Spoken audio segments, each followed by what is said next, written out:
আপনারা জানেন যে আমাদের সরকার গঠিত হওয়ার পর 2018 সাল থেকে বছরে দুবার রবি এবং খারিফ সিজনে এমএসপিতে কৃষকদের কাছ থেকে ধান ক্রয় করা হচ্ছে এবং এই 18 সাল থেকে গত মরশুম পর্যন্ত প্রতি বছর দুবার করে এই ধান আমরা লাগাতার ক্রয় করে আসছি।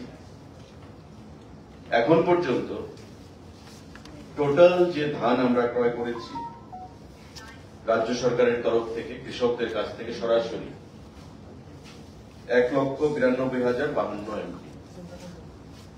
সারা রাজ্যে 8টি জেলা, এই 8টি জেলা থেকে এখন পর্যন্ত 1,92,052 এমপি ধান আমরা ক্রয় করতে পেরেছি এবং টোটাল ফার্মার কৃষক তাতে উপকৃত হয়েছে আমাদের 1,309 জন কৃষক।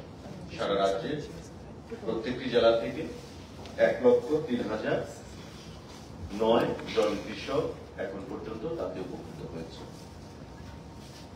টোটাল যে অ্যামাউন্ট আমরা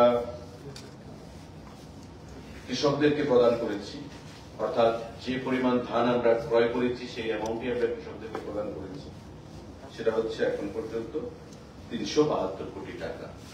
সারা রাজ্যে 1,309 জন কৃষককে 1,92,052 এমপি যে ধান আমরা ক্রয় করেছি তার এগেনস্টে প্রায় 372 কোটি টাকা এই রাজ্যে প্রদান করা হয়েছে।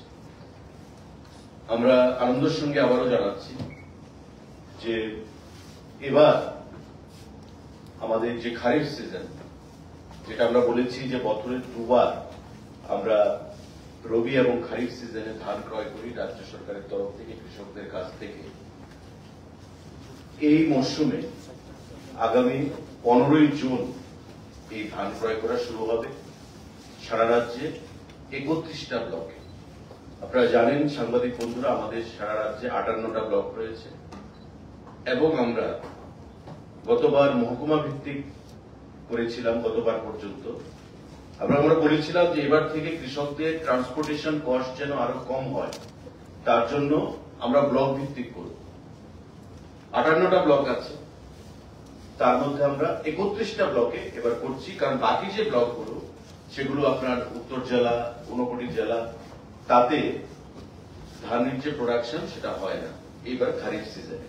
আবার রবি সিজনে ওই জেলাগুলোতে বা ব্লকগুলোতে ধানের প্রোডাকশন হয়, তাই রবি সিজনে আমরা আবার ওই ব্লকগুলোকেও কভার করব। এবার আমরা সারা রাজ্যে 6টি জেলায়, পশ্চিম জেলা, খোয়াই জেলা, ধলাই জেলা, সিপাহীজলা জেলা, গোমতী জেলা এবং দক্ষিণ জেলা, এই 6টি জেলায় আমরা প্যাডি প্রকিউরমেন্ট সেন্টার 31টা ব্লকে সেখানে আমরা করার সিদ্ধান্ত নিয়েছি।